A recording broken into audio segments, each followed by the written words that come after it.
What's it like to be head of the Royal Navy in Britain?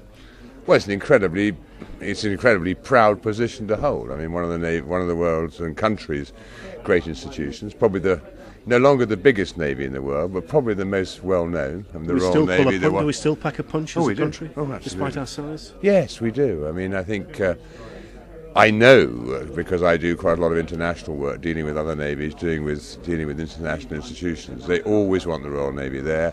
They realise we're not the size we were, but we still pack a hell of a bang for our buck. We are the benchmark in terms of training quality of sailors. No other navy in the world spends as much time at sea as we do, and we are, as we speak, we're all over the world helping, promote this country. What's the size and capacity of the British Royal Navy now? Well, the navy with sailors and marines all up, we're just under 40,000 people. Over 100 frontline warships, full marine brigade, aircraft, submarine ships, tankers, a very, very good sized package. And are we very stretched at the moment with multiple conflicts on different fronts? Yes, we are. We are. I mean, it's true of all the services. With the two campaigns of Afghanistan and Iraq going on, which involve the Navy as well. I mean, I've got just under 1,000 people in Iraq as we speak. This winter coming up, I'll have 3,000 people in Afghanistan. But apart from the campaigns, we're doing work in the Falklands, we're doing work in the Caribbean, the Middle East, in the Mediterranean, and so we are busy. I don't mind being busy. You don't have a Navy to stay in Portsmouth and Plymouth and Faslane. But one just got to make sure that this tempo we're working at is sustainable, particularly for the families. Because in the end, the guys and girls on the front line love it. It's when they come home where the home side accepts it, and that's the issue. And finally, what's the key message that you want people to know about Veterans Day? What's it for? What's it about? Veterans, I think, is just making sure that in this world where we have relatively small armed forces, I mean, it's less than 200,000 now in the regular armed forces, that people recognise the people who have decided as volunteers to join the services, can be called upon to do something that you and I sitting at home, watching the local rugby league game, don't have to put up with. And therefore they need recognition for that, and they just need to be treated accordingly and recognised for what they've done. That's all I'm asking for. Nothing very special, but just recognition. Admiral Jonathan Bland, thanks for talking to us. Very great to see you. Thank you. And the City of Leeds, I would particularly like to say thank you all for coming.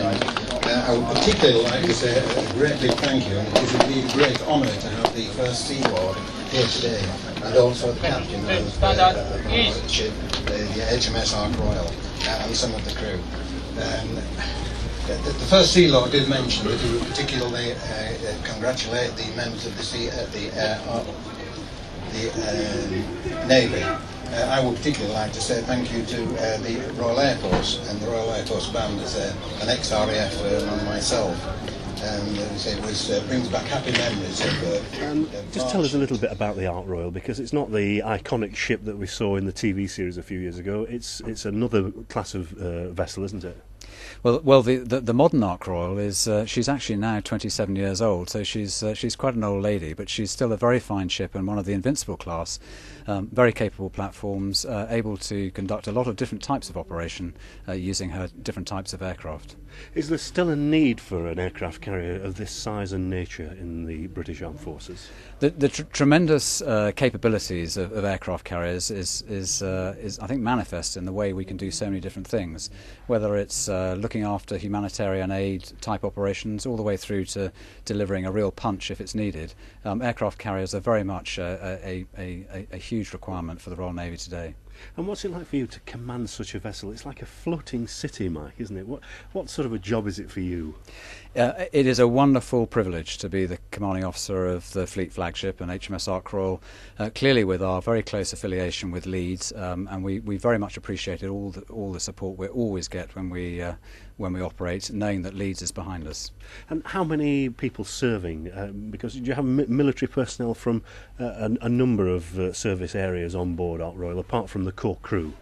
Well, we have a core crew of 650 approximately, and then we take a lot of aviators on top of that, and we also at the moment are rolled to carry a lot of an embarked military force of Royal Marines or soldiers, depending on who needs to come with us. But of course we work very closely with the other two services, and the Air Force and the Army quite often are embarked with us. And just tell us what Ark Royal's been up to in recent years. Obviously, we've had the conflicts in Iraq and Afghanistan. What role has Ark Royal been playing in the most recent conflicts that we're aware of? Well, Ark Royal was involved at the beginning of the Iraq conflict, but since then she spent a large period of time out of service whilst the other two carriers were operating. But recently we've brought the ship back to life. She's now up operating and is absolutely ready to go and conduct operations should she be asked to do so. Just tell me a bit about your own career, Mike. You've achieved this. It's not quite the pinnacle of your career yet, we hope. You're a young man, but tell me about your service record and history.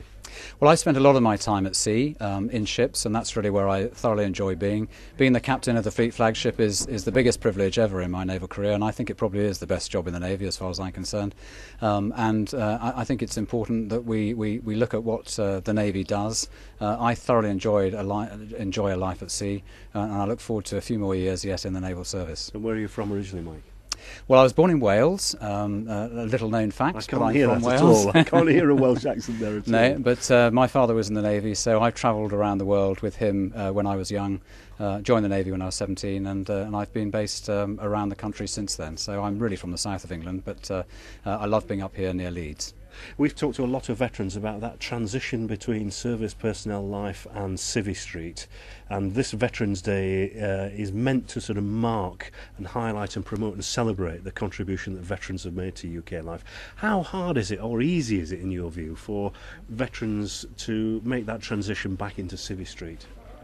Well, I think the services give a very good foundation for anybody's life, and all that we get trained with in a fantastic organisation, whether it's the Army, the Air Force or the Navy, it sets individuals who participate in a military life very well for the future. Sometimes the environment that we live in the military doesn't always make an easy transition to a civilian way of life, but I think there are all sorts of very good tools that are given to individuals when they're in the military, which are hugely useful in a future career outside the service. And how pleased are you that this year Veterans Day seems to be better and bigger than ever? We're marking a whole month of activity culminating in Veterans Day on June the 27th to celebrate and highlight and promote the contribution that veterans have made to life in the UK. I think it's hugely important that we recognise all that veterans have done at whatever stage, all the way back from those who served in world wars, all the way through to recent veterans who spent time in the service doing a very, very good job wherever they have been. We need to recognise what veterans do and to give them support when they leave the service, because they have huge skills that can be very usefully used in our society. And just tell me about you and your crew. Do you do many of these PR days where the Ark Royal is around and being visible and seen like you are today? We have quite a few occasions as the fleet flagship, yes, and a recent PR event was the Portsmouth Football Club decided that the fleet flagship based in Portsmouth was going to come on board. So we've had a lot of dealings with Portsmouth Football Club recently, but it's great to be able to show what the Navy does, and that's why I'm delighted to answer any questions. Mike, thanks for talking to us. Thank you.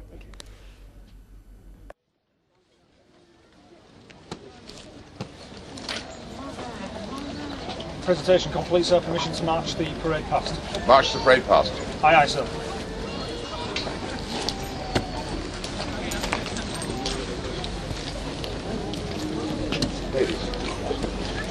The parade will march past in threes.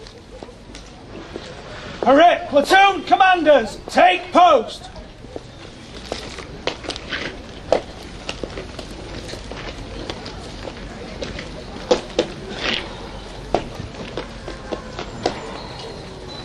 Parade!